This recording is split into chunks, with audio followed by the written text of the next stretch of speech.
There are two mistakes people make with dumbbell kickbacks. The first mistake is using momentum and swinging the dumbbell, taking the load off your triceps. The second mistake is holding your arm at an angle to the floor, which minimizes the loaded range of motion.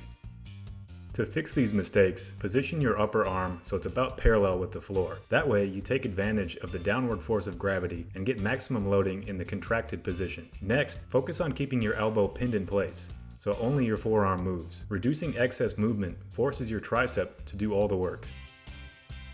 This exercise targets the long head of the tricep, which is the largest part of the muscle closest to your lats. The reason is the long head is most active when your elbow is in line with or slightly behind your torso. It also gets worked more when loaded in the contracted position. Kickbacks are one of the only dumbbell exercises where the load is highest when your arms are extended, but the downside is you can't use very heavy weight. This is why it's critical to use proper form to build bigger triceps.